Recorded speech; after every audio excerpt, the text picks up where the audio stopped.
Welcome to another episode of Casual Learning. I'm your host, John Bannon. What's the deal with distance racing track strategies? Distance racing track strategies. I'm going to go over some strategies a distance runner can use when running track. And there are quite a few of them, and they're very valuable to know. It can be the difference between winning and losing, or running a PR, or not running that PR. So to start off with, generally speaking, there are two types of runners, or two types of strategies used in track. There's the sitter and the kicker. And the sitter and the kicker is the runner who has this tremendous kick at the end of the race, and they can out-kick you if you don't have that good a kick. In the last 200, 100 meters of the race, and they'll win. They'll beat you. So what they do is they just wait.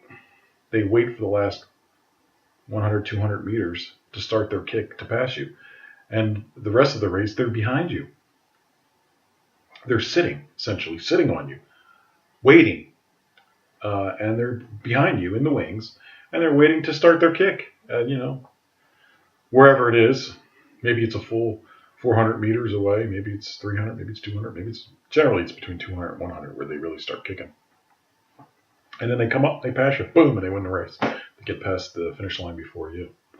And the strategy of the sitter and the kicker is you just stay behind the leader for almost the entire race, and you keep some distance between you and the leader, because you don't want to spook the leader into running faster during the entire race, which may create too much distance between you and the leader for you to catch him on a kick.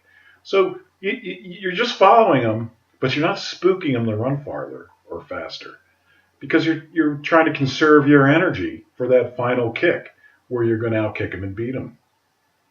So you may stay quiet, 5, 10, 15, 20 meters even, more than that, behind the leader. Could even be 5, 10 seconds behind. Cross-country race, it could be, the sitter could be even 20 seconds behind you before they start their kick. It may be like the half mile left to go mark. So that's all they're doing. They're just waiting. They're staying within striking distance.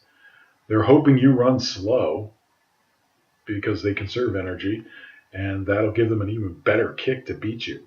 But they have to stay close enough so that they're in striking distance, so that they can pass you before you pass the finish line. If they hold off on their kick, too late, you'll get past the finish line before they get past you. So there's a strategy involved when they start their kick. They can't start it too late. They're not going to wait, generally speaking, to the last 50 meters.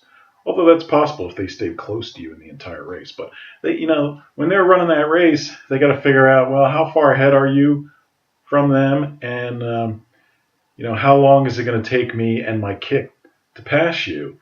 And they can't run out of track before the end of the race to do that. So that's the one strategy.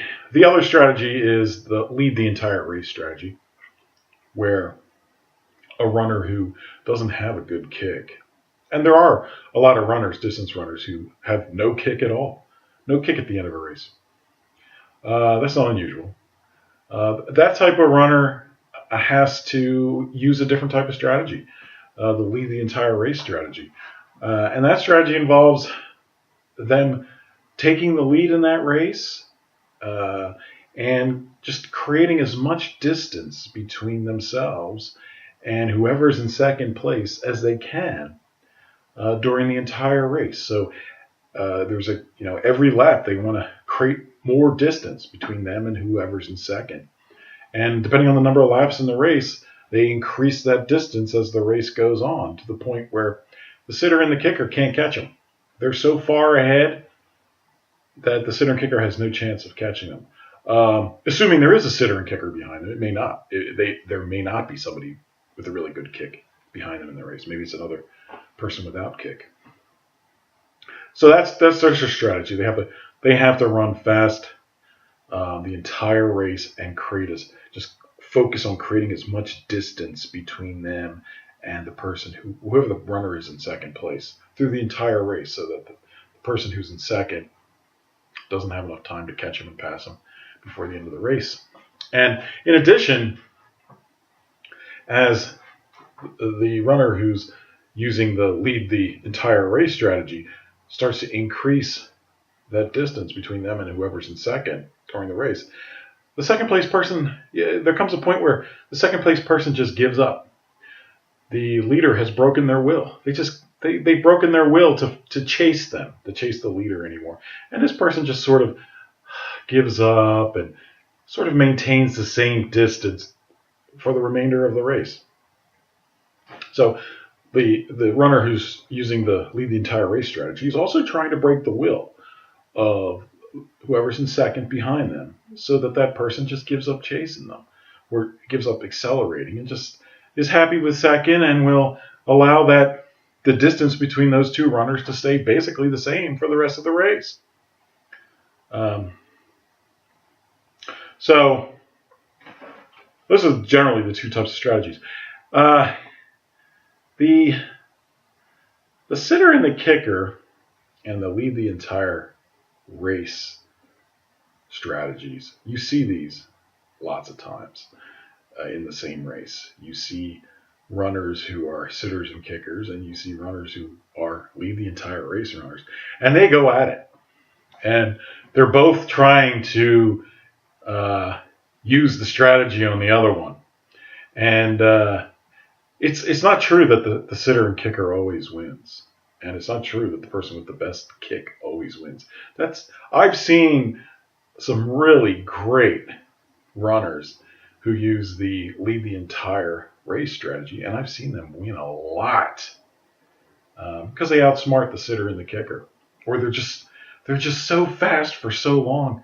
The sitter and kicker just can't stay close enough to use their kick to catch them at the end. And of course, I've seen plenty of sitter and kickers just stay behind a really fast runner for almost the entire race, and in the last 100, 200 meters, boom, they're gone. They pass them and they win. Seen that a lot too. So there's often a battle between these two types of runners in any given race. So a strategy you can use at the start of a race is, first off, you have to know who you're running against, and you have to know what their times are. So you have a general idea who you have to worry about and who you don't have to worry about. And hopefully you've also seen these people run in the past, and you have an idea of what kind of strategy they use. Are they a sitter and a kicker? Do they lead the entire race? So that's important information to know who you're up against. Because if you want to have a good pre-race strategy, you got to know who you're up against and what kind of strategies they use. You should have a pre-race strategy. Whenever you go into a race, don't run a race unless you've talked with your coach or you have a pre-race strategy. Talk with your coach about the pre-race strategy, and you should have a pre-race strategy for every race. That doesn't mean your strategy is going to work every race, but you need a strategy. You do. It'll help a lot. If you have a definite plan to try to win or do whatever it is you want to do in that race. Helps a lot. So,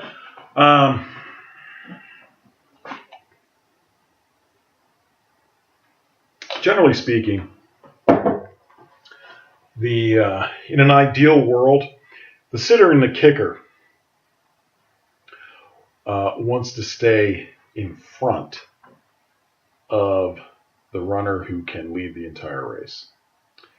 And the reason for that is that if the sitter and the kicker is in front of that runner, they can effectively control how fast that runner runs.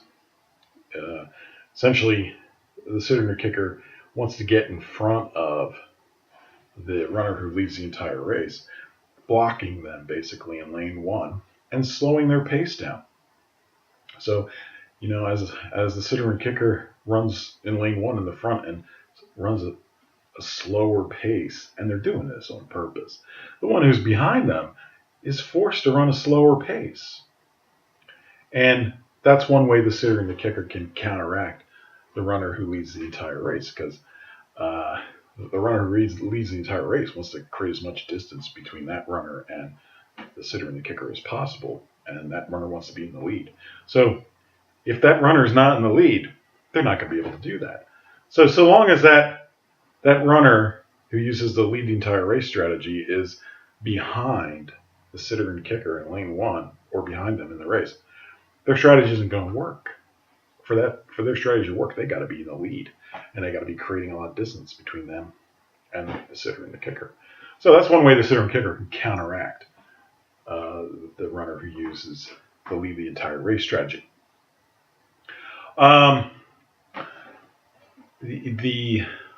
lead the entire race runner, however, can also counteract that. And they can do that by making sure that they get in front of the sitter and kicker at the start of the race. And if that doesn't happen and they can't get in front of them, then they got to pass them early in the race. And when you pass, you should do it quietly so that the person you're passing doesn't realize you're passing them. Because the second they realize you're trying to pass them, they're going to speed up and make it very difficult for you to pass them, if not impossible. So you do it quietly. You want to pass somebody, you let's just say you want to pass this person. You come up behind them real quick, and you go around them real quick, and you get right in front of them again, and then you take off. Okay? That's how you do it. So, say, here's a lead runner, and you're back here. You want to pass somebody, speed up real quick here, quickly dart around there, get in front of them, and take off.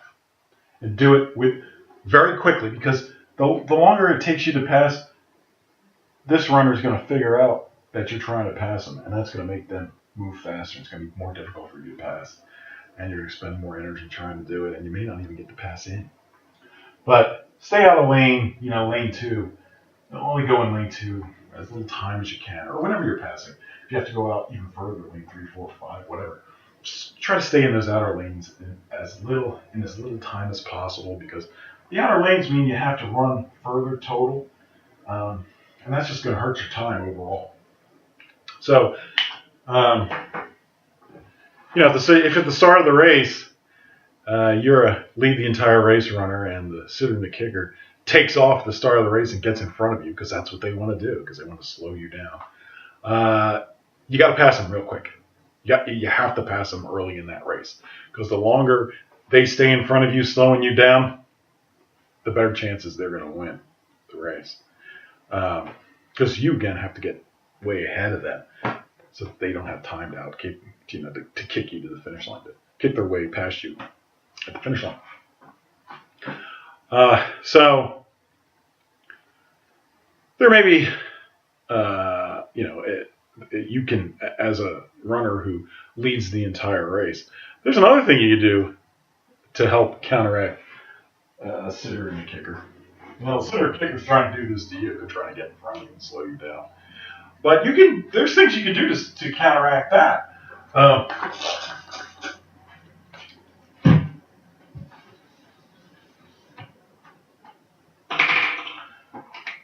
Let's say if you're lucky,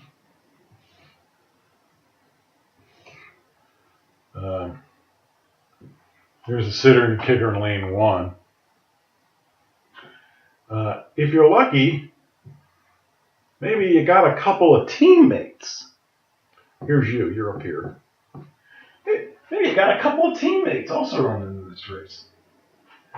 And your teammates can block the sitter and the kicker while you take off and create distance between you and the sitter and the kicker, while the sitter and kickers get slowed down by your teammates.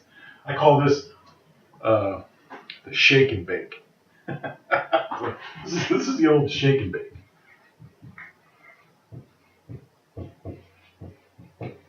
I got that from Will Ferrell's Talladega Nights, the legend of Ricky Bobby. So this is the old shake and bake. So your teammates here, they're baking this sitter and a kicker because they're blocking her. So they're running slow, blocking her or him, forcing the sitter and the kicker to run slow while you're running your butt off, taking advantage of this block and creating more distance between you and the sitter and the kicker than you normally would be able to do as you accelerate away. Now, eventually the sitter and kicker is going to pass these two, so you got to take advantage of this block and create as much distance as you can between you and the sitter and the kicker. But eventually the sitter and kicker they're going to have to pass, but they're going to have to pass wide. Okay, and that's going to take a lot of time and energy away from them while you're taking off and creating more distance between you and the sitter and the kicker. And that's how somebody who leads the entire race wins. It's one of the ways they win. So if you got teammates that can do this block, ask them if they'll do it. They may not mind because maybe they're not really in contention of winning anyway, or they're going to get a medal anyway, or whatever. They would do it. And the key here is just blocking. So this runner's running wide. They're blocking them, they have their elbows out, running wide. You can easily, two runners could easily block 2 lanes, even more, maybe 2.5 lanes. Make this sitter and kicker really go to the outside. You can really block it. Or maybe there's more runners over here. Who knows? Maybe you have more than 2 teammates. So the shake and bake is a great strategy for slowing down the sitter and the kicker so that the runner who leads the entire race can create more distance between them and the sitter and the kicker.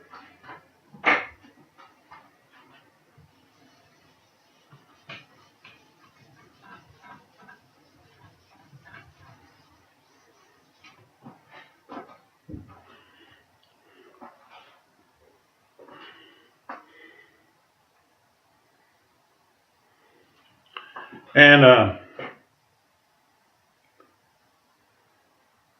another thing you can do is you yourself can block. So let's say you're a sitter and kicker, or even a lead the entire race sort of runner, but there's another runner in the race who's also a lead the entire race runner who's faster than you. Or maybe it's you're a sitter kicker and they're a sitter and a kicker, but they got a better kick than you.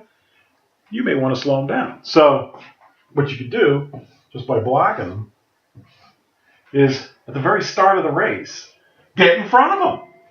So here you are, and there they are. And you're running wide, elbows out a little. You're running wide, and you're running closer to this right edge of lane 1. So you're taking up more room here. And you're blocking this person. So you're running a pretty good clip, but this person's going to have to expend a lot of energy to pass you. And if you're running fast enough, they're not really going to feel like trying to pass you because they're really going to have to run hard in order to pass you at a pretty good clip that you're running. And that may cost them a lot in terms of lactic acid buildup and just pure pain trying to do that. So you can lure them into basically running your pace because you're blocking them. They can't get past you. And they don't want to expend the energy to get around you because you're running still pretty fast, but still it's a little bit slower than the pace that this person could run and beat you with. So that's another technique you use. You at the start of the race, you get out in front of somebody and then put the brakes on to some extent and keep them behind you. You can slow them down. So they can't take off and create all that distance between you and them, which will end up beating you. Or maybe they're lead the entire race kind of runner, or you're sitter and kicker. You want to get in front of them, slow them down, so that you can keep them close.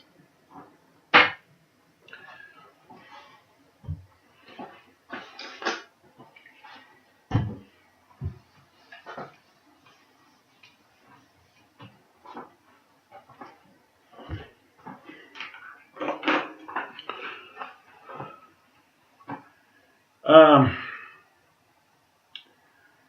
in any distance race, there is a pack after the race starts. There's a pack of runners, and depending on how many runners are in the race, um, there's the leader, and then there's the back of the pack. Now, if you're in the back of the pack, you're going to run extremely slow.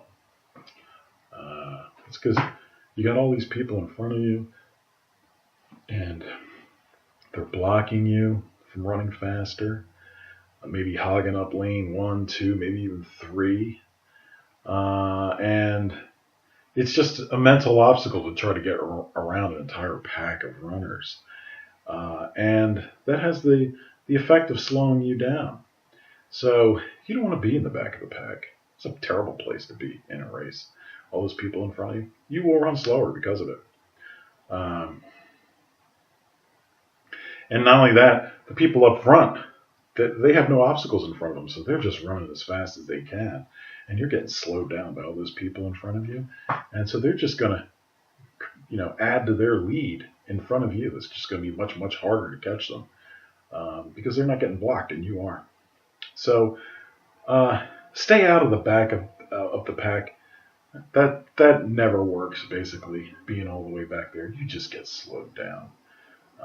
And because at some point you have to pass the entire pack to win the race, and that takes a lot of energy and time. And by the time you get done all that, chances are you're never going to catch the leader. So generally speaking, don't run in the back of the pack. You have no chance back there. No chance to win. Another thing is if you're in a heat and there's a large number of runners in that heat, and by large I mean 10, 12, 15, 17, 20, maybe even 22 or 24. And it's a longer race, as opposed to just 800, maybe it's 1600 or 3200. You're going to end up having to pass a lot of people in that race or lap them, meaning you've already gone a complete lap more than they have. And that just takes time. It takes time to do that. It takes time away from your final time. So if you're in a heat with a large number of runners, you're going to have to do a lot of passing and a lot of lapping of people. Maybe you end up lapping some people more than once. That's just going to eat into your time. So to the extent you can stay out of races that have a lot of runners in it, do that, because it's just going to eat up all your time. And you'll never run a PR in one of these races with 17, 20 runners in it. So if you can stay out of it, stay out of it. It's not great. That's not a great. You could win it, but it's not a great race to run a PR in.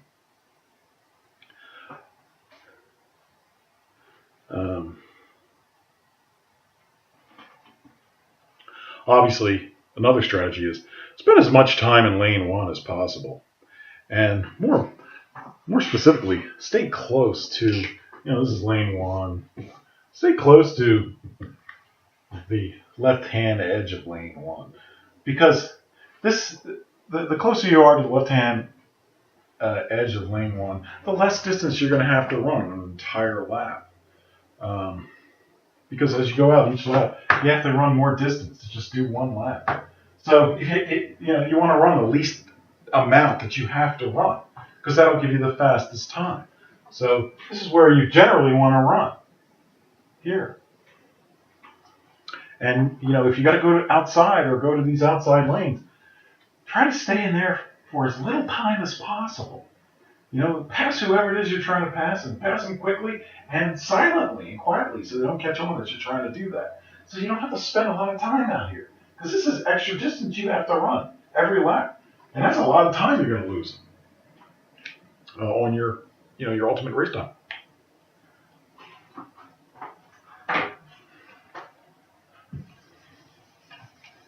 Sometimes I've seen races where they mix the boys and the girls together. This is just for convenience. It's to shorten the time of the meet. It's for the convenience of the coaches and the officials. And it's certainly not beneficial to the runners. But, hey, sometimes you're stuck in those sorts of races. And they present their own sorts of problems.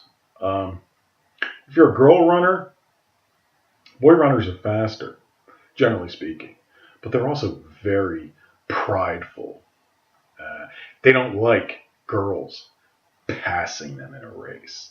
So they can be incredibly irritating to try to pass during a race. So lots of times what will happen is, some girl runner who's faster than the boy runners, trying to pass this boy runner.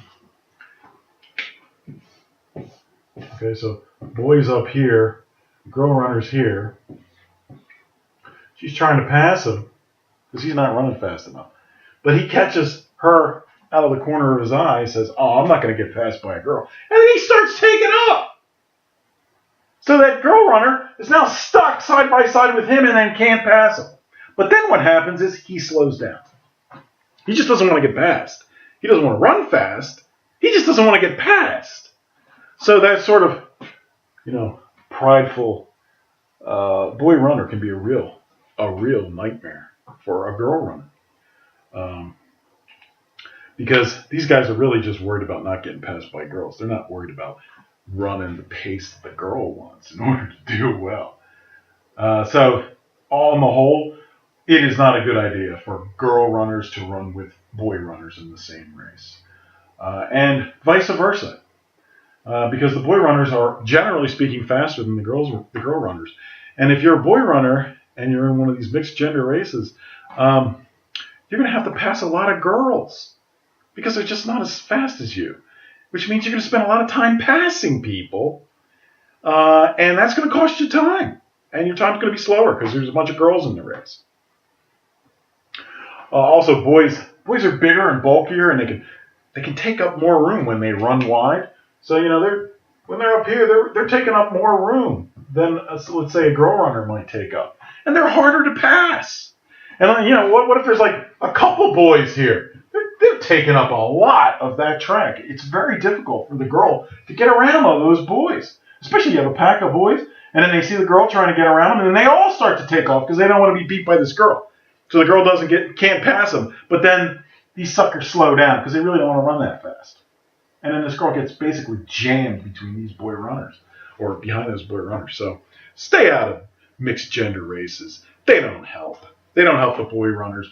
They don't help the girl runners. They're only for the convenience of the coaches and the officials and clock management. How long is this meet going to take? But it's a very unfair race. You shouldn't mix boy and girls in the same race. That's wrong. At least that's my opinion.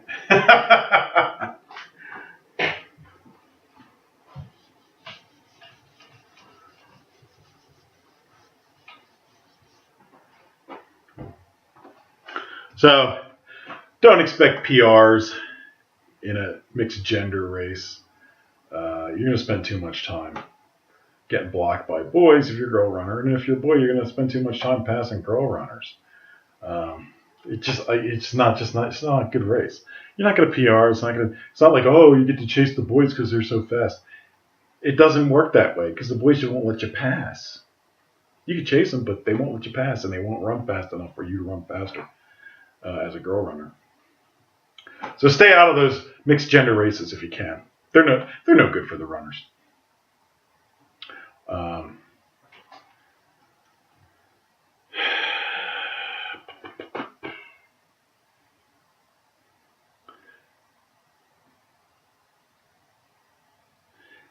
When you're going up against a real competitor, hopefully you've seen this competitor run other races. Maybe you've even seen that competitor run a race that day. Watch them in their other race. You can pick up information about what they like to do, where they start their kick. Do they even have a kick?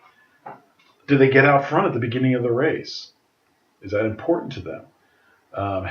Do they pass a lot of people? When do they pass them in the race? What kind of strategy do they use? Are they sitting a kicker, or are they the lead the entire race sort of runner? Um, what kind of kick do they have? Look for their kick. See, because if you're a lead the entire race sort of runner and you're going up against somebody who has a fantastic kick, you want to know that, or you'll lose.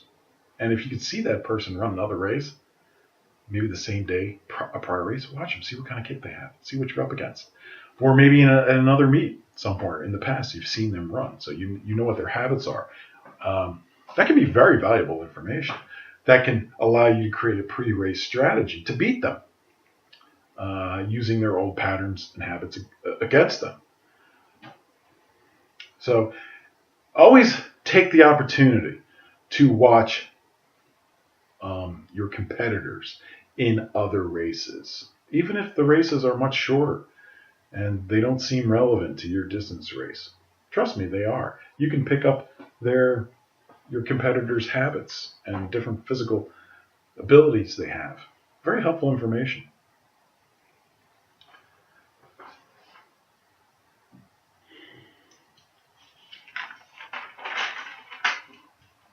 A very general sort of strategy is to chase the leader.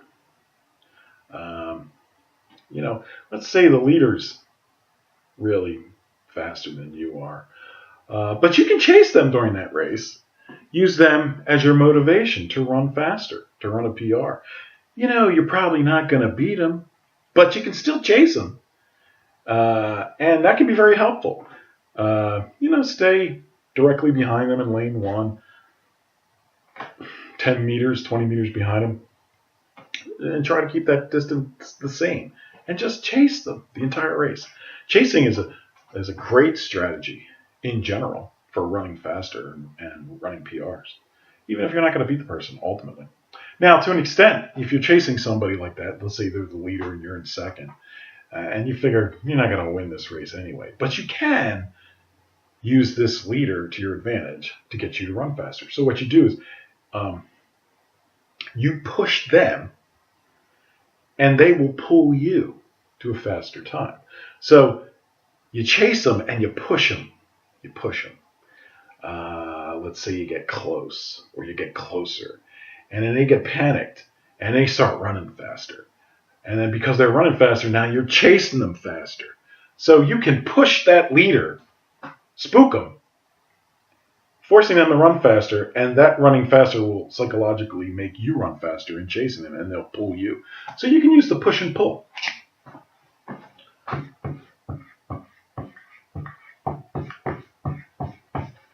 So you push the leader you're chasing, or whoever you're chasing, you push them, and then they pull you to a faster time.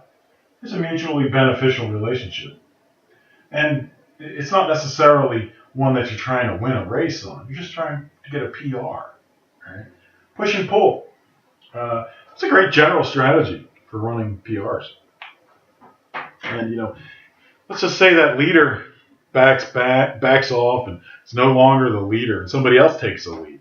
Well, just switch leaders. Whoever's in the lead, whoever's in front of you, you can chase. It doesn't have to be a specific person. It's just whoever's in front of you who's running faster than you that you can chase. Now, if this person is running much, much, much faster than you, you won't be able to chase them because they'll be gone. There's nothing to chase. But we're talking about somebody who's slightly faster than you. That's where PRs come from, when you're in big races like championships and you're chasing somebody who's slightly faster than you, and you don't have a lot of traffic that you have to pass. That's where PRs come from. So push and pull is a great strategy.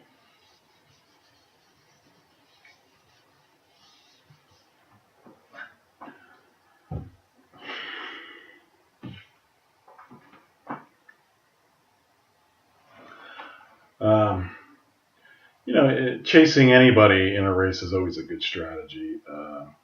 It motivates you to run faster. And remember, always try to stay in lane 1. But just chasing people in general, it's a great way to keep going, motivate you.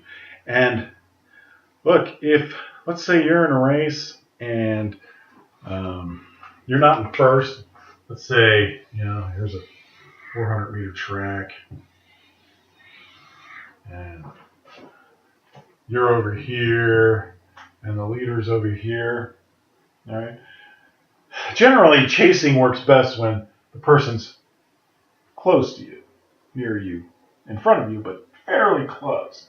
But let's say you're in this sort of situation where you're over here and they're over there. What can you do? Because you always run faster when you're chasing somebody. But in this situation, you don't have anybody to chase. So what do? Well, keep your eye on this person. So look at them. Find them over there. Even if you're looking, half a track away, get your eyes on that person and start chasing them as best you can. Try to catch them, even if they're, 100, 200 meters away. Get your eyes on that person's back or on that person, and try to catch them, even if they're that far away, because you want to be able to chase somebody. Chasing always results in faster times than not chasing. So if that person is really far away, try to think at least that you're chasing them. That'll propel you to run faster. Don't come back here and then, look down at the track and basically just put your head down because you figure you're never going to catch this leader. Don't do that. Get your eyes on that leader and start chasing them. Even if they're a half a track away. Psychologically, that's a much better thing to do than to simply give up on chasing somebody. Whenever you have a chance to chase people, chase them. If you're in a big race and let's say you're lapping people, well, keep chasing people that you can lap. You chase somebody, you lap them, and you look for the next target. All right, I'm going to chase that person. I'm going to lap them. Or maybe it's a boy. I'm going to chase that boy, and I'm going to lap them, or I'm going to pass them. Always be in the habit of chasing people. Even if you're the leader, you should still be chasing people. Who else is in this race, right? Well, maybe the slowpokes are over here. Well, if you're the leader, you should be chasing them. Even though you're way in the lead, you still want something to chase. You always run faster if you got something to chase. That's the rabbit, basically. The rabbit. A rabbit is somebody in a race who's in the front of the race, and they're put there purposely to set the pace for everybody else. They're basically there to give the rest of the leaders or the rest of the group somebody to chase during the race. It makes it faster. And then at some point, the rabbit leaves the race, and they just bow out and walk out of bounds. And their purpose there wasn't to win that race. It was just to be something that the rest of the people in the race would chase. So if you don't have a rabbit, and you almost never do in high school, create your own rabbit. So, find the stragglers, the ones who are all the way in the back. If you're the leader, go after them. Chase them. And then lap them, and then see more people you can lap. You should always be chasing people, even if you're the leader. Chasing results in faster times. Always. So you should always be chasing somebody. A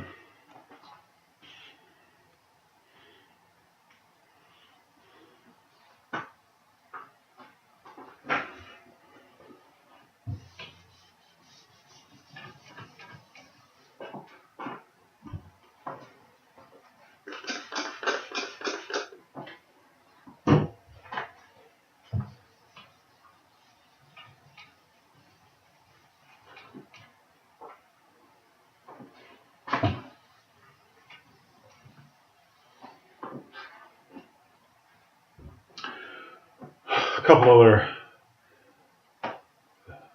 strategies.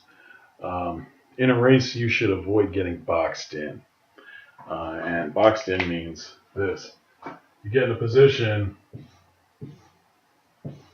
okay, lane one, where you're here, somebody's right in front of you, somebody's right here, maybe even right here. So you're right here, and you got these people right around you. Creates a box. See that you get boxed in. You're going to have a terrible time passing. So whatever speed these people are running, that's what you're going to get stuck with. And if that's too slow for you, and generally speaking, it's almost always too slow, you're going to have a problem because you're essentially trapped here going at this slower rate. So if you ever get boxed in, you got to get out of it. Just get out of it as quickly as you possibly can. Because the longer you stay in this, the more time you're losing because you're running slower. So if you have to, go all the way out here to lane 3 and then come back, do that because you don't want to get boxed in. Now, conversely, you and your teammates could box somebody in if you wanted to. So this could be you up here and your teammates here, and you're boxing in, the main challenger here. Maybe this is, a lead the entire race sort of person, and they're faster than you. So you and your teammates are blocking this person in and forcing them to run slower until they finally realize what's happening and they get the heck out. That's sort of like a shake and bake, but it's more like it's a boxing bake, really. Baked in the box, that's what this is. Baked in the box.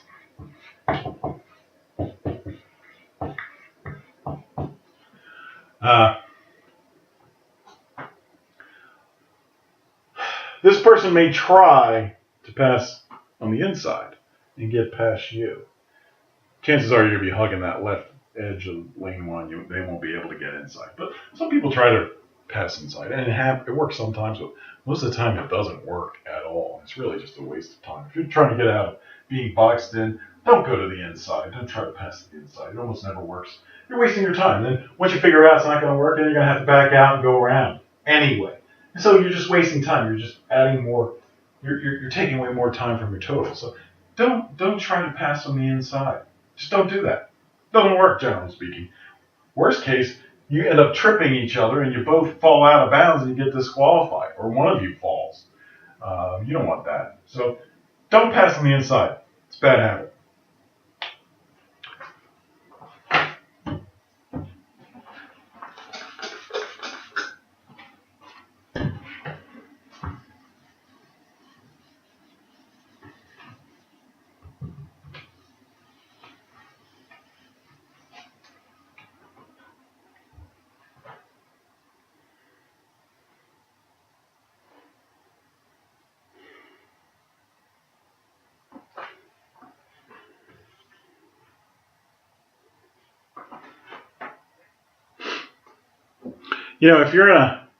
If you're in a race where you're really going to have to sprint, like, I don't know, 4x4,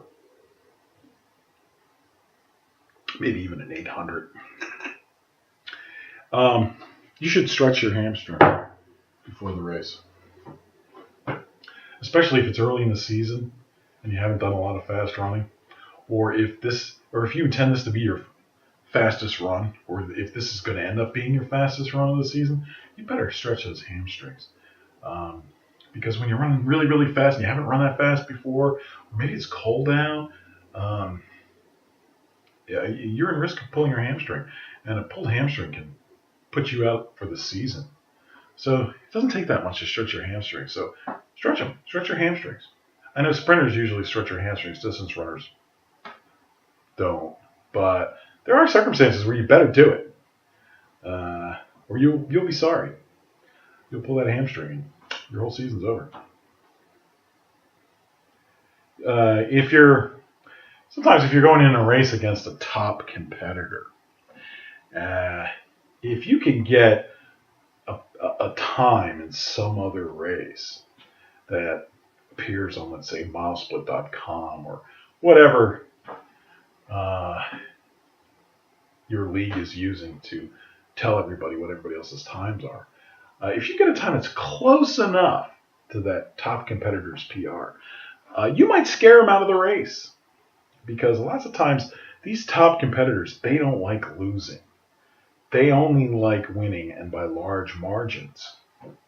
So if you can get close enough to that person's PR, you may threaten them enough to get them thinking that they might lose this race. And they may bow out of the race because they're afraid that you might beat them. Chances are you won't beat them, but you can rattle them. You can rattle them if you get close enough to their PRs. You can rattle those top contenders, and they may be the sort of people who don't want to lose, so they're very risk averse, and they may drop out of the race. They're not running it at all because you got close to their time, and they're not going to take that risk of losing to you. And that could work great for you because then you could win the race instead of that because they bowed out because they're afraid of you. That's another strategy you can use. Another thing, in any race, as you approach the finish line, you should run through the finish line. Don't start slowing down before you reach the finish line. Run completely through the finish line. Don't stop. Keep accelerating. In fact, you should be trying to accelerate as you pass the finish line because you should be sprinting your guts out as you approach the finish line. You should always be doing that. So you should be really accelerating through the finish line. And you can help mentally with that by imagining the finish line maybe 10 meters in front of where it actually is, and then go for that imaginary finish line. That way you don't slow down before you hit the finish line. You don't want to slow down before the finish line because you could lose. You never know. There could be somebody right next to you, beat you by a tenth or 100th of a second because you slowed down. So always go all the way through the finish line.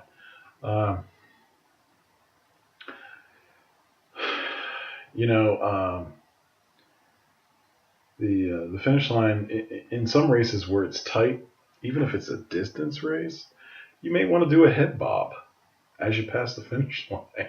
Yeah, head bob is you're leading with your head as you go through the finish line.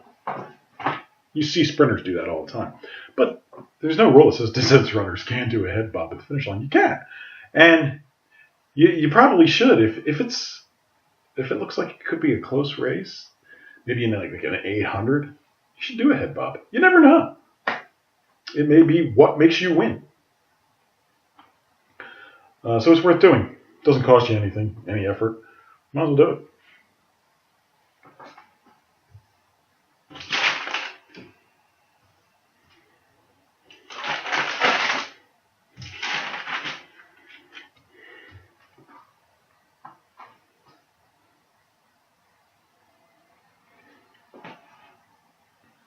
Another strategy you can use is you can run on somebody's right shoulder. So, let's say you're on the track and here's a person you're chasing, and you're right here. You're on their right shoulder. And you run there. And that can be useful because when you need to pass them to win, you're already out a little bit. And you're in position to pass them for the win. So following somebody on the right shoulder, let's say in the last lap of a race where you intend to pass this person, could be useful. So you don't get stuck. So see, the thing is, if you're running directly behind them instead of on their right shoulder, as they approach the finish line, they may move out some, and that could end up blocking you. And they may be able to beat you because they moved out some and blocked you before you hit the finish line. So if you're on their right shoulder, it's easier for you to just get out before the finish line so you can beat them. So you might want to run on their right shoulder, let's say, in the last lap of the race where you two are going to be racing for the finish line.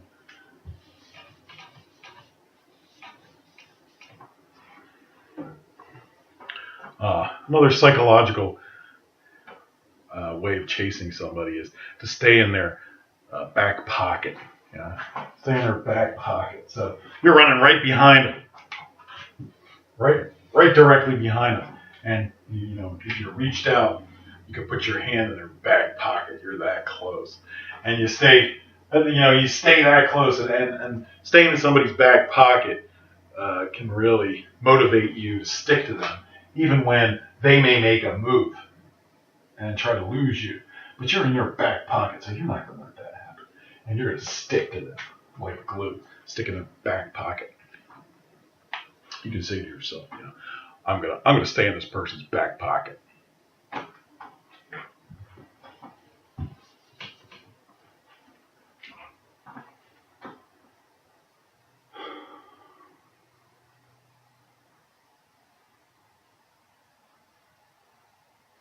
Um, if you're running multiple races in a given day, multiple distance races, you want to try to eliminate the lactic acid that built up from the first race before you run the second race.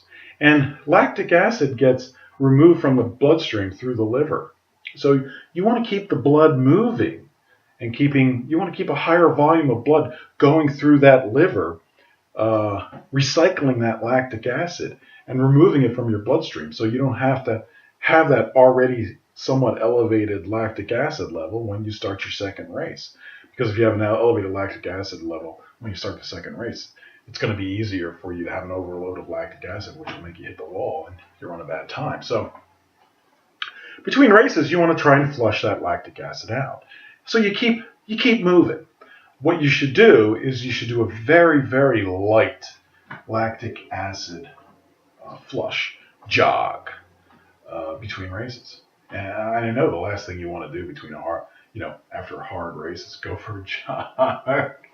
But that's what you should do, believe it or not. So, this is the track. And, you just got done running 1600. And you got a lot of lactic acid. And you're going to run the 800 in, who knows, 10, 15 minutes, whatever. You want to take a really light jog around the infield of that track. Very, very light jog to help flush out the lactic acid that you accumulated running that 1600 first. And by light, I mean really light. I mean 10 pace or 11 pace. Something really, really slow, but still a jog.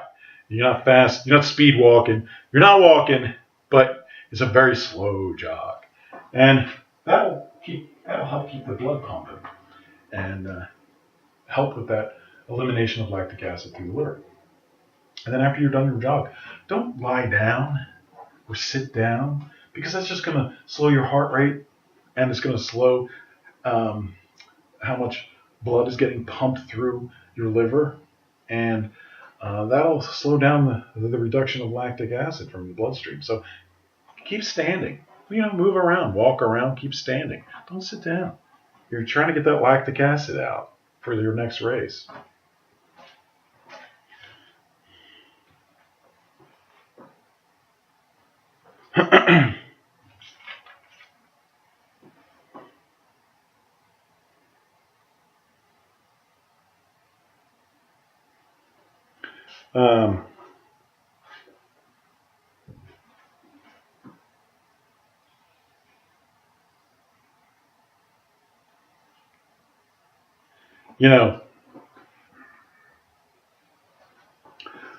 When you're in a race, it helps to have a coach or a parent or somebody, maybe standing over here or standing over here.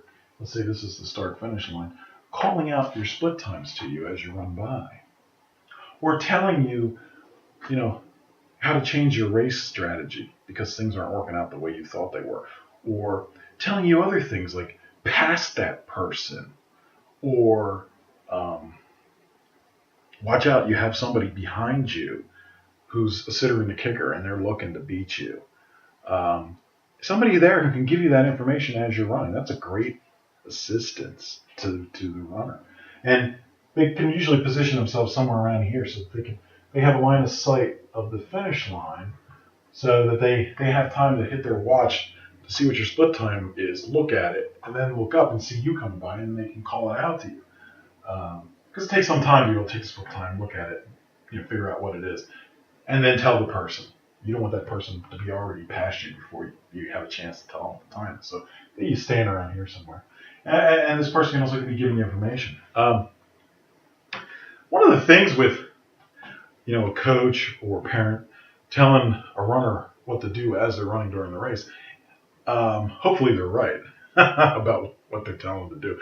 But they're also telegraphing it to the other runners.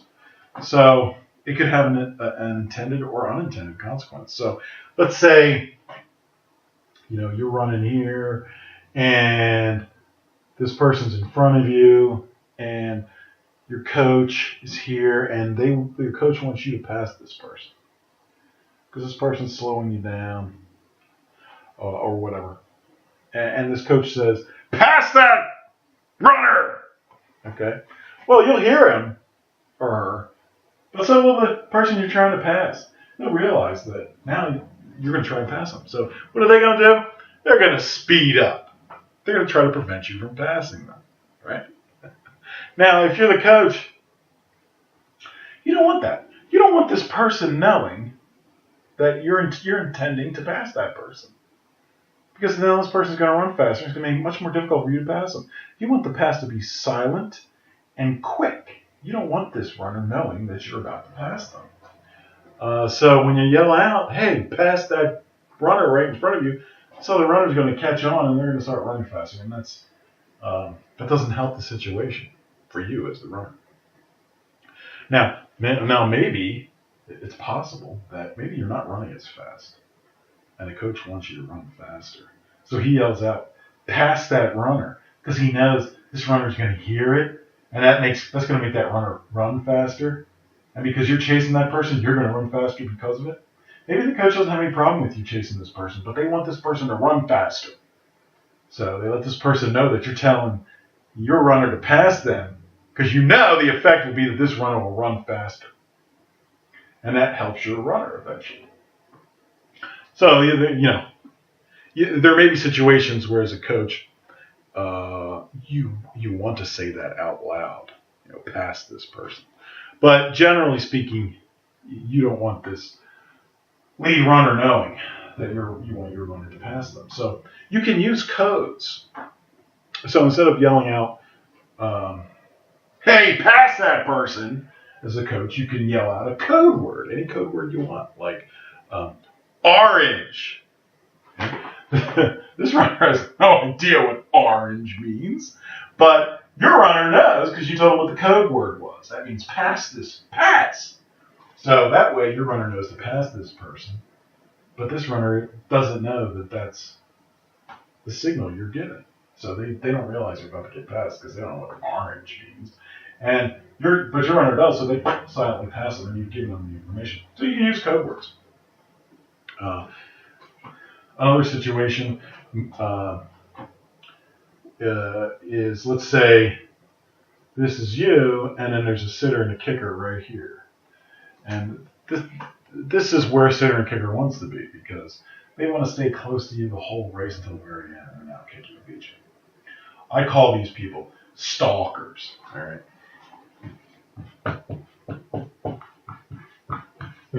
Stalkers are sitters and kickers who are staying close to you. They're stalking you to the end of the race until they're going to use their kick to take off and beat you. These are stalkers. So you may want to tell your runner, hey, you got a stalker right behind you. So that tells your runner basically, speed it up. Start running faster. Create some distance between you and the stalker. Because that stalker's too close. They're going to beat you if you don't start moving and getting some distance between you and that stalker, or that sitter and the kicker. So you could use a code for that, like red. Right? Red! That means you have a stalker right behind you. So you're in threat of losing this race. So you better wake up and start moving it.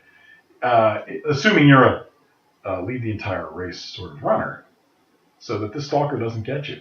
Red, code word. Well, of course, you also happen to be a sitter and a kicker. And then it's a question of who has the better kick. If you have the better kick, you may not care that this stalker is right behind you. Maybe the only real danger would be if the stalker was ahead of your person, in which case you're going to want to give this person the code to pass that sitter and kicker. So you can think of codes like that. Green would be sprint, run real fast, sprint. And there could be other codes, but you can use codes. There's no rule against using codes, so that your competitors don't know what you're talking about, because maybe you don't want them to know the information or the advice you're giving your runner. So use codes.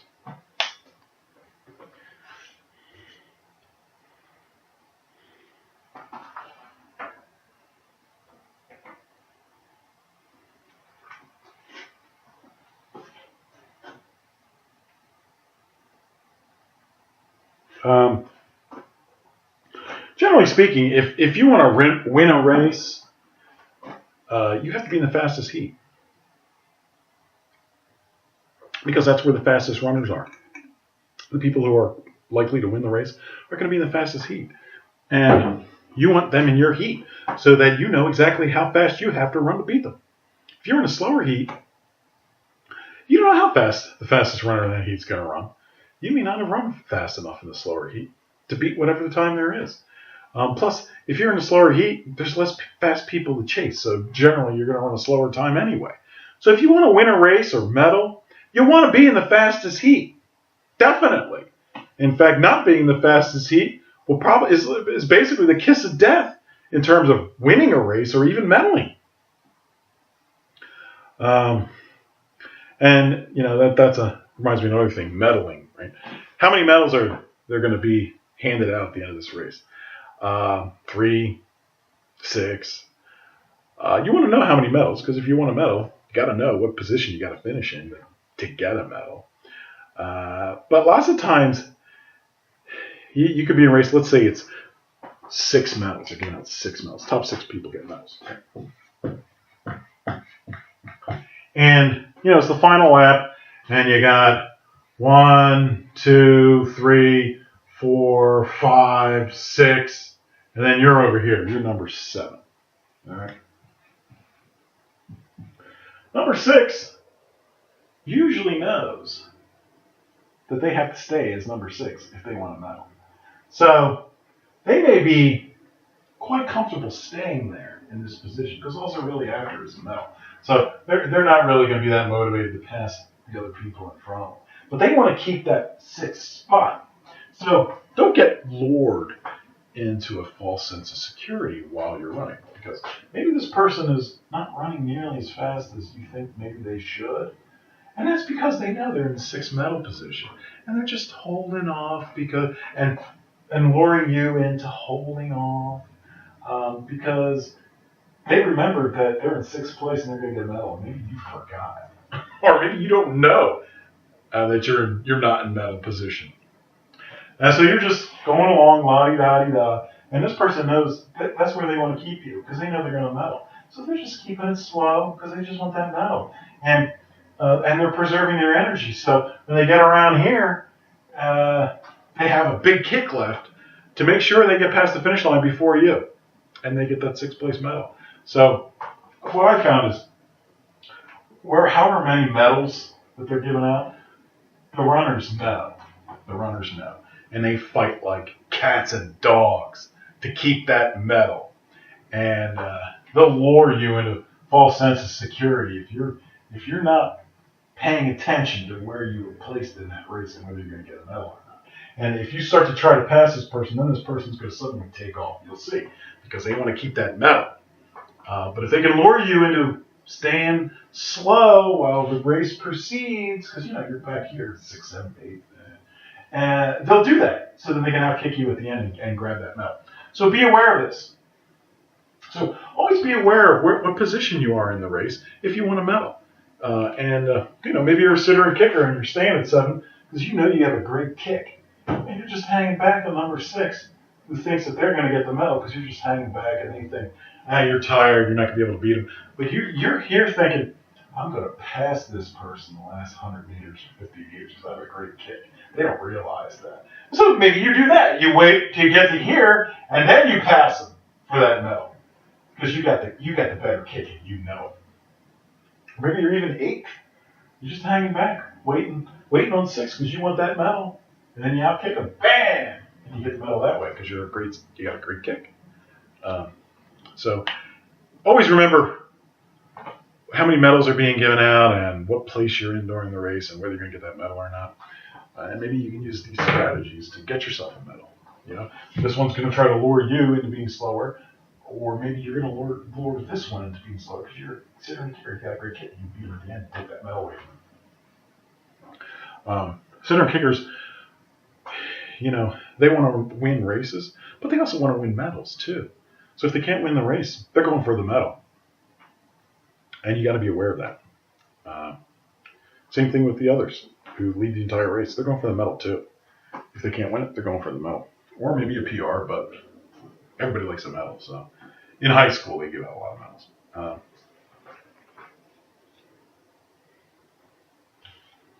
Okay, I think that's enough on distance racing track strategies for now. And if you come up with new strategies while you're watching these races, good for you. I've never run across a book that gives you all the strategies for track racing. Most of these are things you learn on your own, you figure out yourself, or maybe it's word of mouth, or maybe your coach tells you about them. So ask your coach about strategies that you can use, and pay attention to races, and maybe you come up with new strategies that you can use. Okay, if you have any questions or comments, please leave them below. Maybe I'll address them in a future video or in the comments below. Please press the subscribe button and the like button. I'd appreciate it. All right. Good luck racing, and use these strategies.